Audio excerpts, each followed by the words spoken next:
All right, all right. Shalom, shalom. What's going on? My name's Aaron, and this is Sheep Work. And I know it's been a little bit since I put a video up, but it's been a little busy, and yeah, just dealing with some things at home. Um, so today's topic is magic a sin? Is magic a sin? And one of the things that prompted me to do this or provoked me to do this was I was just chilling and my son was like, "Oh, I want to show you a magic trick." And he was doing that thing where now in my head, I'm like, "Oh no, okay, like how do I explain like this isn't good?" And he's like doing the one where you put the blanket up and then you drop and you run. You can't see him. So, um, but I was thinking to myself, I'm like, it's kind of silly. Like, how do I explain to a kid that that's actually wrong? And so it made me think like, okay, is it actually wrong? And so I'm going to go over what the Bible says magic is in comparison to kind of what we believe is magic and if it is a sin. So, yeah, once again, this is Sheep Work, and I'm just here to build, preach the truth, whatever it is, and always open to criticism. And I love dialogue and debate because I don't know everything, and I'm not. And the body of Christ is a body with many members. It's not about someone knowing everything. So I like to bring people together to dialogue, and I like to dialogue. So moving on to the dialogue. So let's go to the scriptures. Now, when we take magic and type it into the Blue Letter Bible is good. The Blue Letter Bible is a good translation or a good source in order to look at different translations and stuff like that. So what I used was the ESV. Now, so as you can see, if you look down here, you'll see like different. This is like how many times that the word magic appears in the different translations. I was using the ESV, so we're going to deal with the ESV.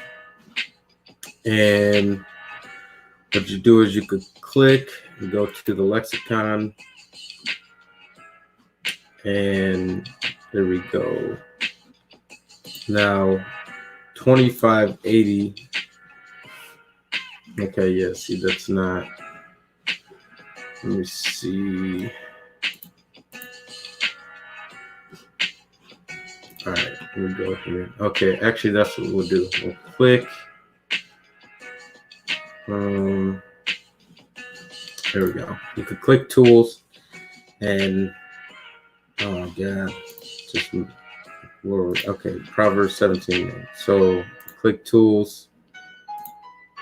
It brings up all the words you use in Hebrew, and I'm doing it this way because this is how I research it. So again, if there's sometimes there are different avenues you can go through. So definitely let me know if there was something I missed. Let's see. Where is the word for magic? There we go. Chen. H25 and 80. If I look at this word, this is what's being translated as magic. And in my notes, I was using Proverbs 17:8. So the very same verse. And like I said, and as you can see, it's also translated as favor, grace, or charm. So when we look at, there you go. If you take a look at the screen, gives you some of the breakdown of the word. And then this is kind of what it's used for, and then how many times it's used for that. Also right here, we have what it is. And so as you can see, it says favor, grace, and charm. But when you go back to Proverbs 17:8, it's translated as magic, at least in the ESV. So Let me see, just so you can see it. Okay. This is,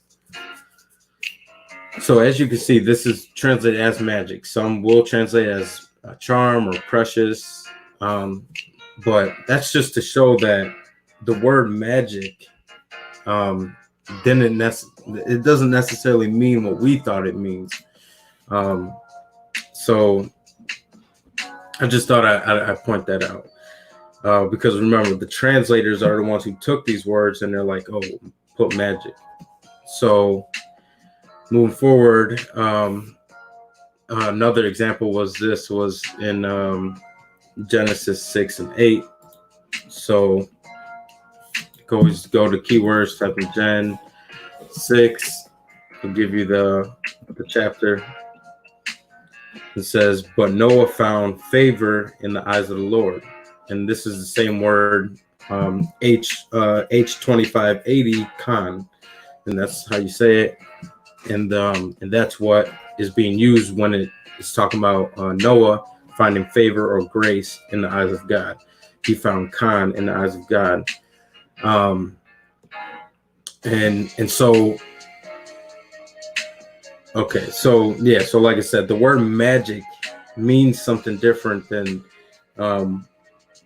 what the Hebrew might portray. Okay, so now I don't know why they would translate magic and Proverbs 17 and 8. I don't, a bribe is, let's say a bribe is like a magic stone. I don't know why they want you to say a precious stone, because it's kind of misleading, because our culture, that's what we think of.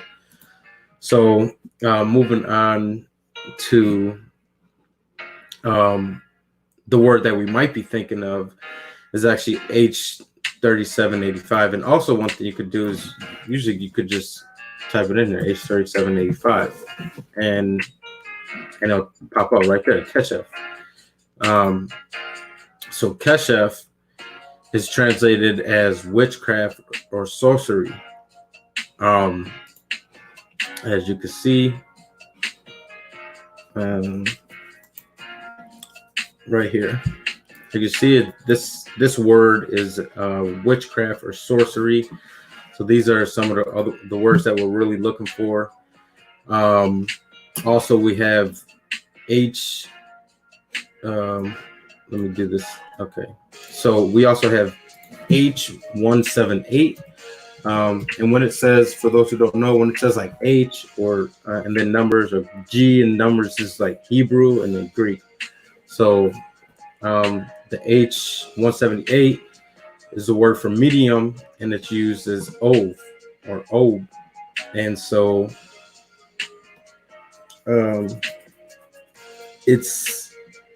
so the biblical usage is a necromancer or water skin bottle.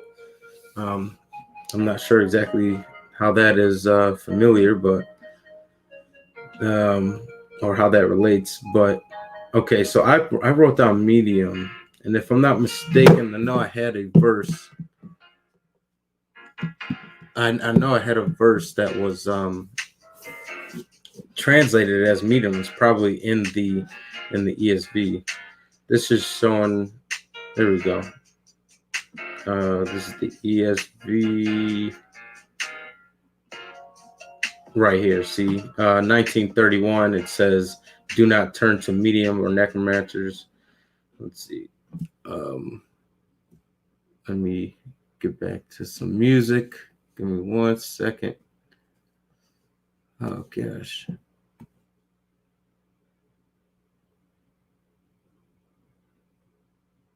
There we go. Okay, it says mediums or necromancers. So I'll show you in further study that all these words are actually fairly similar. Okay, so here's one in 1 Samuel 28:7. Then Saul said to his servant, "Seek out for me a woman who is a medium." And so this is, and necromancer not even in the scripture, so we know it's talking about a medium.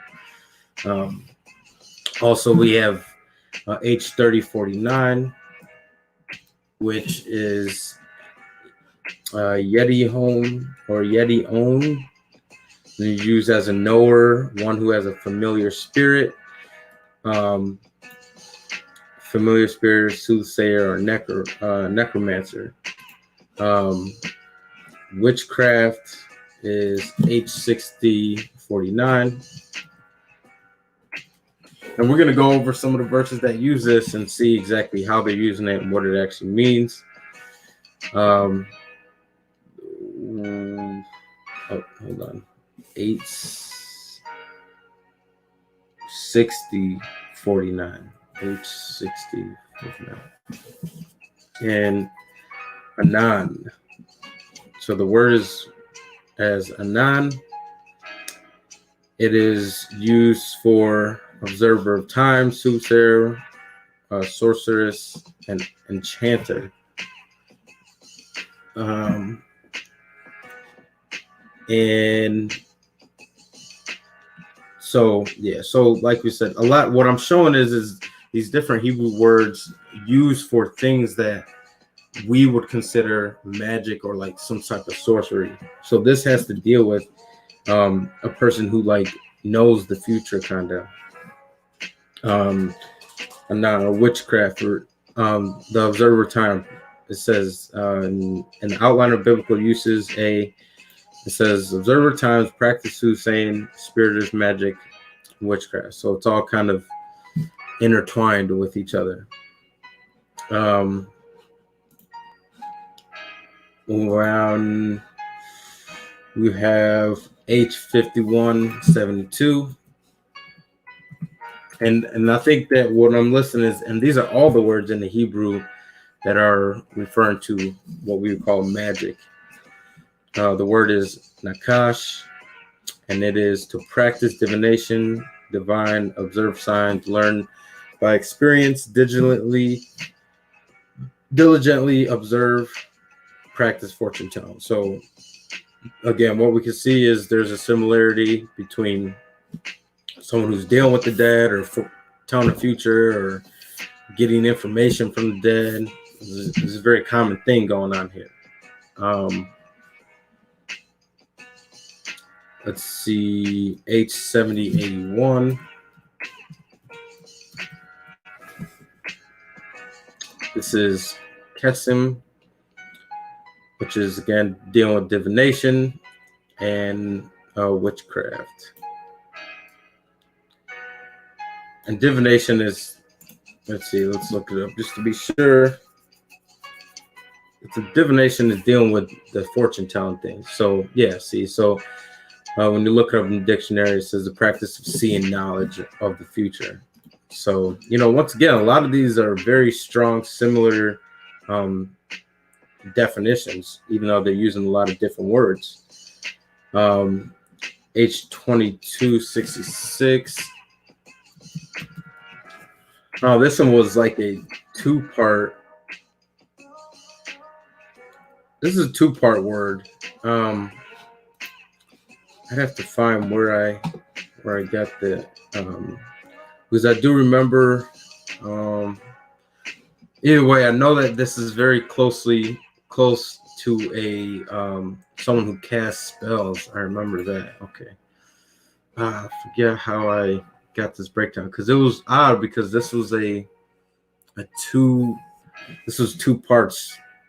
It was using like both H66 and H2266 and H2267 to translate this word. But it very much has, if we look it up, it very much has to do with the same types of things. Let's see if I bring up, I might have an example of it. So I'll bring that up. Remember, a charmer or a medium or a necromancer.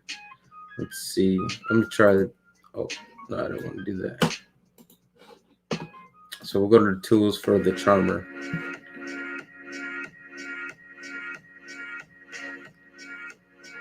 Right. See right here. If you look right here, it's using, it says H2266 and H2267. And it's saying, it says or one who casts a spell. See, it's using two words, but then when you look at the translation, it's just a charmer, because look, it says or a medium. So when we go back, Deuteronomy 18:11 says a charmer or a medium. So it's using two words to describe a charmer or a medium. I mean, a charmer. It's using two words. So what I did was I looked at, okay, for this is the one who cast. This word is used for the one to unite or bind together. And then when we go to spell, association or a company, band. So like I said, this word was a bit confusing. The third one, see, it says a magician, a charmer, or a spell. But like I said, it's very much, most of these, if not all of them, have basically the same definition. We see that a charmer is intertwined with a medium or a necromancer or one who inquires of the dead. And actually, those are kind of all the same things. That's what a medium does. A medium contacts the dead. We see Saul went to a medium. A necromancer, I think that's the same thing. Someone a person who practices necromancy, a wizard or a magician. Let's see, a sorcerer, magician, black magic, saying it's enchantress, a diviner, medium. You see a lot of these words, they all mean the same thing. They're all just like kind of repeating themselves. So and once again, H7592 is a different word, Shaal, which is as medium, and that's different from the first one, Ob. So we got like different words for medium. And then the last one was let's see, H1875.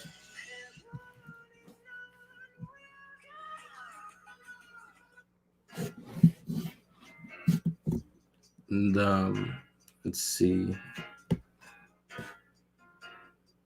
Okay, so H1875 is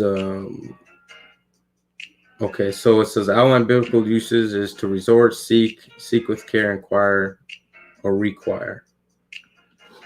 And this was associated with one who calls on the dead. This is what I came up with when I was looking into this. This is one of the words that they're using when they say one who calls on the dead. So once again, I mean, like I said, see right here, this word is being used again in Deuteronomy 18:11 as a charmer, medium, necromancer, or one who inquires of the dead. So so as I said, a lot of these have very, very similar attributes. Continuing in the ESV, when we look at the New Testament for the word magic, that is G3096. And as I said, the G means the Greek, which is usually dealing with the New Testament. G3096. Okay. And this one says to be a magician, to practice magical arts. And also we have G4021. G4021, busy about trifles and neglectful or of important matters. Let's see. Why was this connected? So in Acts 19:19, a number of those who had practiced magical arts, I believe that's what that translation was. So it is being used. Like I said, translations are a bit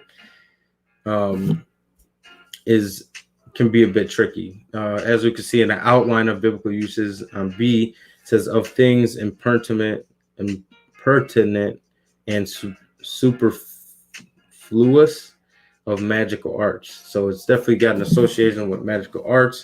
And as we can see in Acts 19, that's what it's talking about, is magical arts. When we come, let me see something real quick. Okay, no, I didn't do that.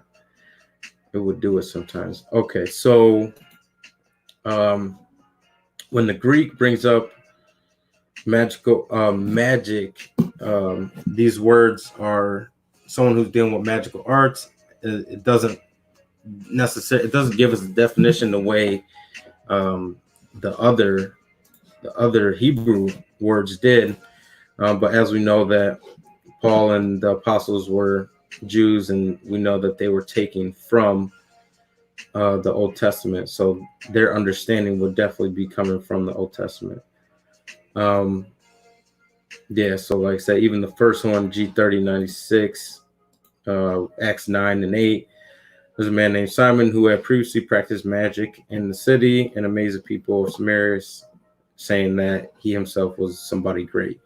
So once again, when we look at both these words in the Greek in the New Testament, neither of them really have a description of what it is, but it is associated with magical arts. And given the context, we know that we do know that the Jews, they were the apostles were Jews, and they had an understanding from the Torah. So it's no mistaking what they believed. And I think the last one that's associated with it is sorcerer, which is G5333. And we're going to look at or pharmakos.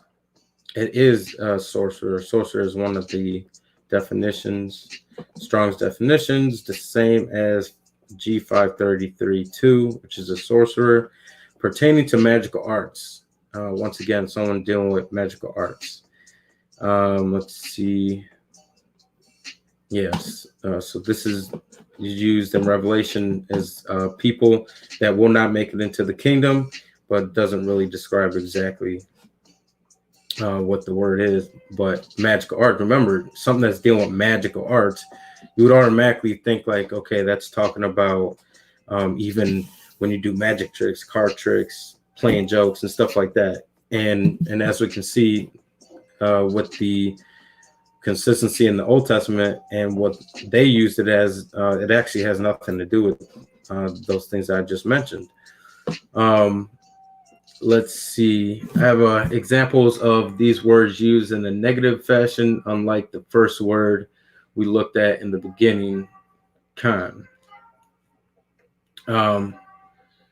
Right. So, okay. So what I was saying is with these words that I brought out, when it deals with magic and sorcery and mediums and all these types of stuff, they're usually portrayed in a negative fashion. But con, which is one of the words that were translated as magic, was not in a negative fashion. And so what we believe to be magic is not necessarily what God sees as magic, nor is it necessarily the wrong thing to do, because when the Bible is speaking of what is known as magic, it is usually in light of fortune telling and dealing with the dead. And some of the verses that we brought up, let me see, let me share another screen.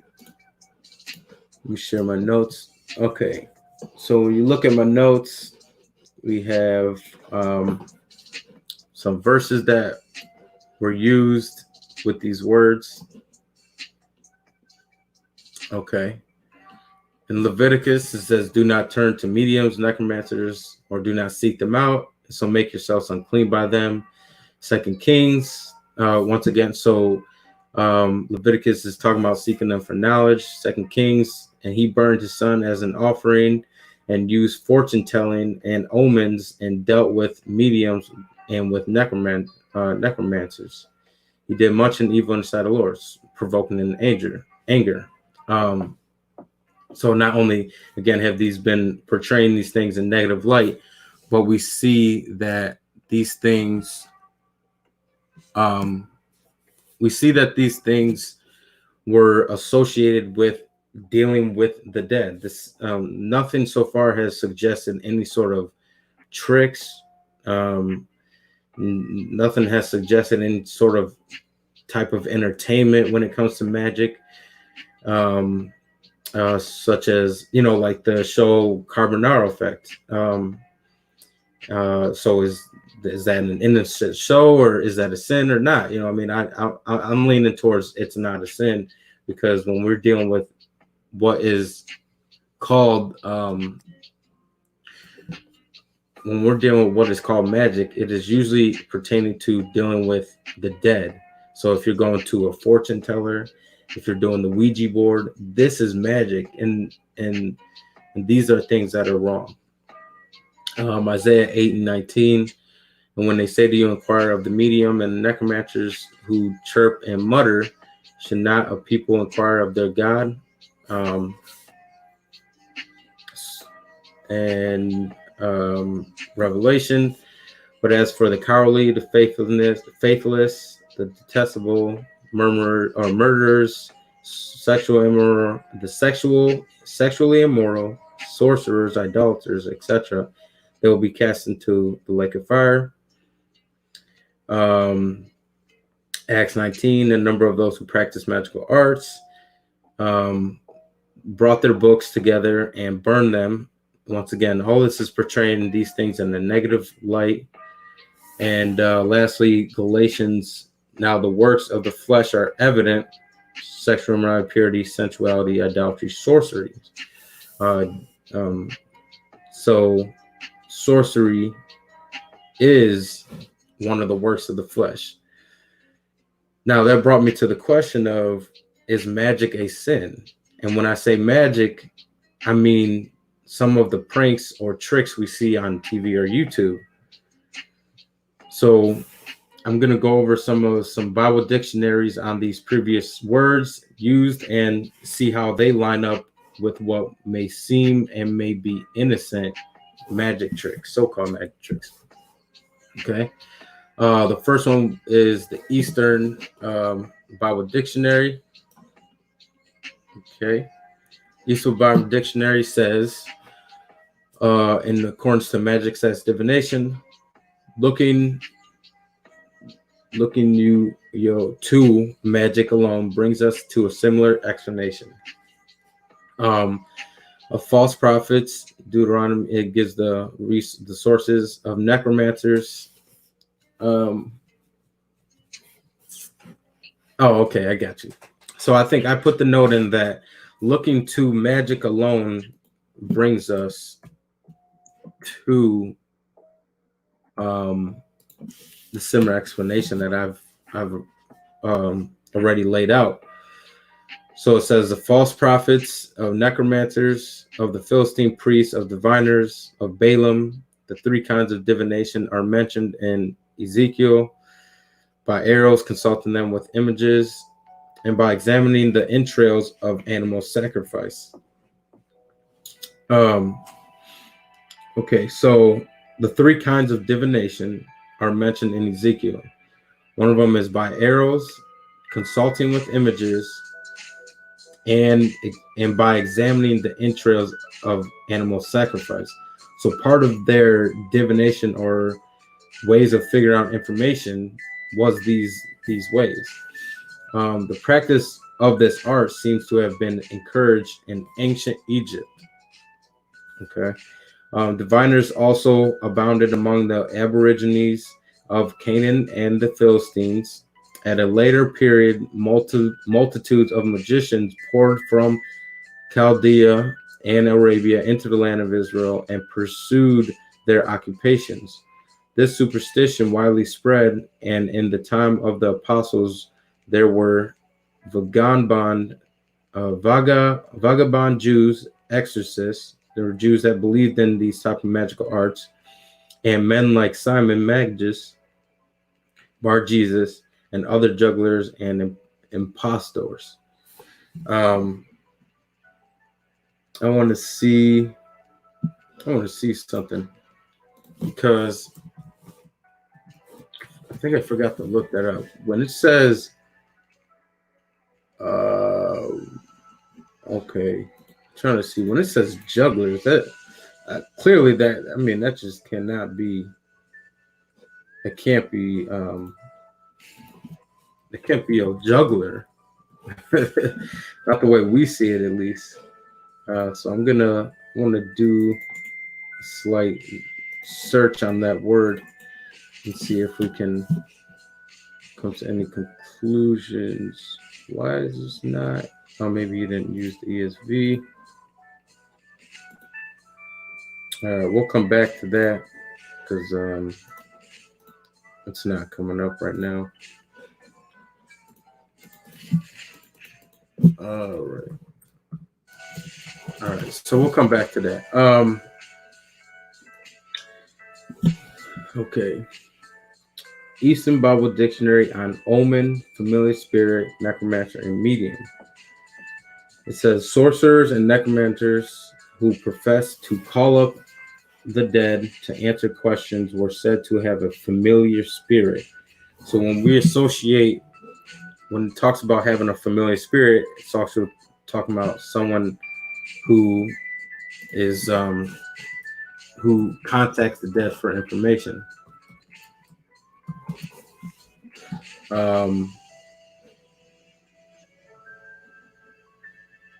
Okay. And it says, such as a person was called by the Hebrew word ob, which properly means a leathern bottle. For sorcerers were regarded as vessels containing the inspiring demon. So that's why that's why they used a word that actually means a leather bottle in comparison, and calling them they called them leather. It's almost like a derogatory term. They called them a leather bottle, leather in the bottle, because they were regarded as vessels containing inspiring demons.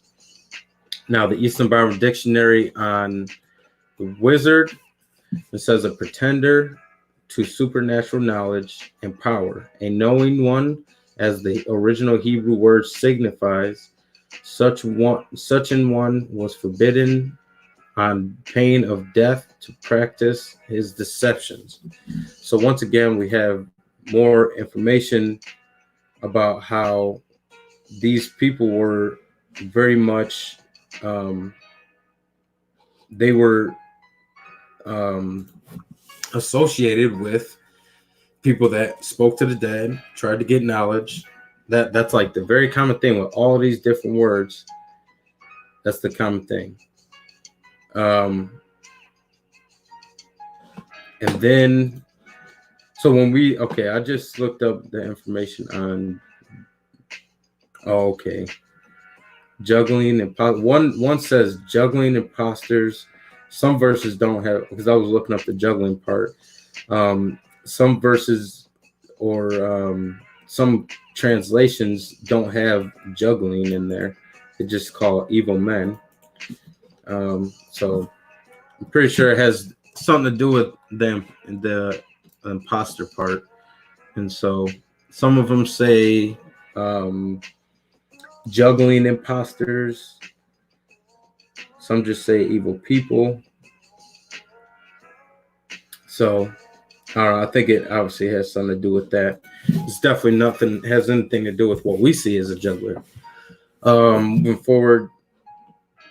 So as I said, I'm giving these definitions of the words that we pointed out in the Hebrew just by the Eastern Bible Dictionary. It says from the Latin, as far as sorcerers and mutterers, from the Latin sortigrus,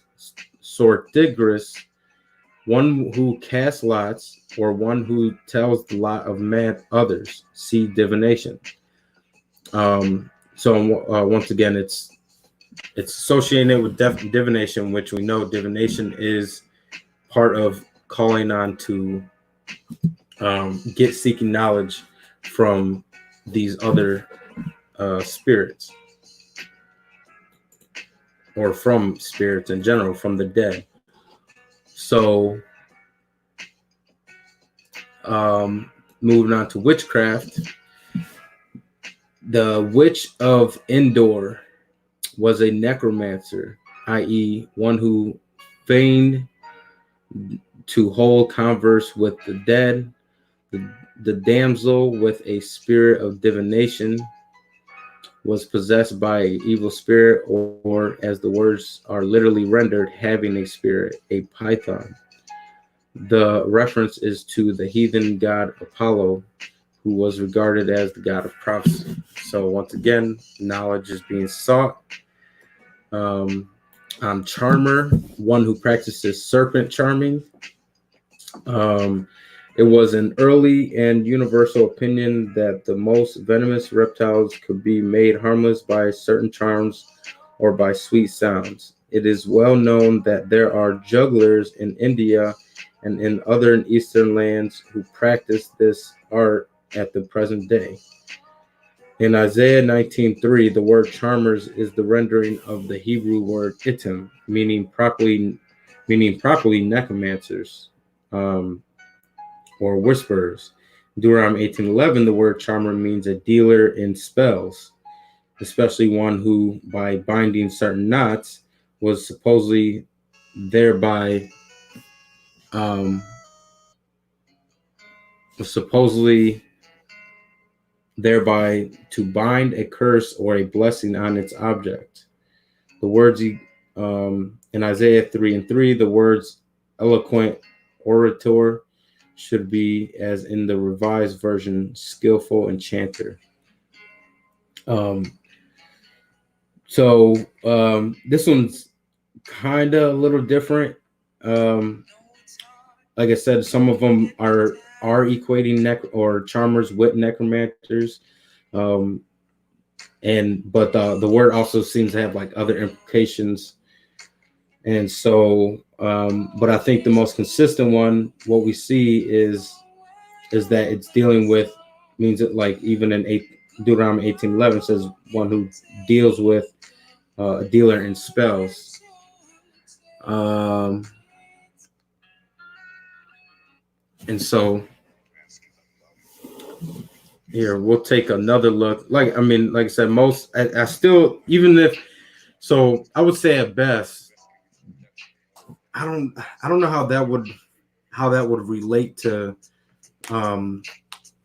us today, as far as like it being, if someone wanted to say, well, this could be the thing that they're doing with the serpents.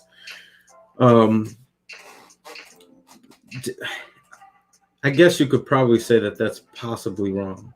But I think when we see the persistent use of the other words, and even we see this word used in other places, it's very consistent with dealing with the dead and what we've been seeing from the beginning. So it wouldn't be, so I don't think it definitely has nothing to do with maybe people like Chris Angel and David Blaine and Carbonaro effect. Now, do I think that, I want to do some of the things that they do? I think, especially when it comes to the symbolism, it's definitely going towards another way.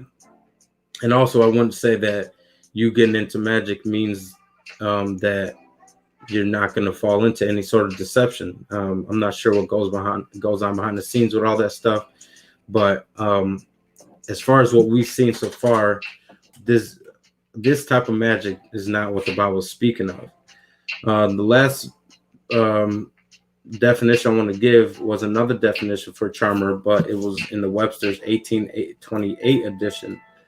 It says one that charms or has power to charm, one that uses or has the power of enchantment, Deuteronomy 18:11. One who delights or attracts the affections. So once again, enchantment and Deuteronomy 11 or 18:11 means one who deals with spells. let's go to Deuteronomy 18:11 actually. I just want to see what it says. Because if anything, it's this one that's a little bit different. But again, it's like, see, when when a verse says one who casts spells, that was a bit, I feel like that was not as clear when it comes to spells. That wasn't clear as to what that actually means. What I'll do is I'll see if I can take a look at it. But in Deuteronomy, here we go. 18:11. Let no one be found among you who sacrifices his. Let's see. I'm gonna get you this screen. Hold up. Okay. So Deuteronomy 11 says, "Let no one be found among you who sacrifices son or daughter in the fire, practices divination or conjury, interprets omens, practices sorcery, casts spells, consult a medium." You see, so once again, it's like in this, it's in that category. It's very much associated with the very same things as a medium or one who's inquiring of the dead. So I definitely think that's what it's got to be. It's got to be someone who's inquiring of the dead. So,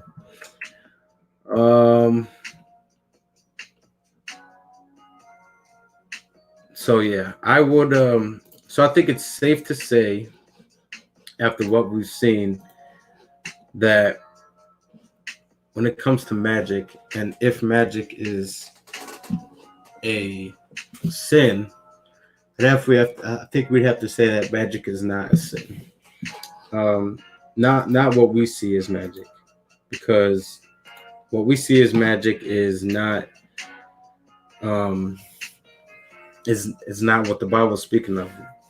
When the Bible is speaking of magic, a lot of times, if not all the time, it's speaking of the you contacting the dead. It's speaking of fortune telling, mediums, you trying to do these types of things. So I think if it goes along those lines, you should be very careful. And that's all I got for today. And I hope everybody's doing well. All praise to the Most High God. And shalom, guys.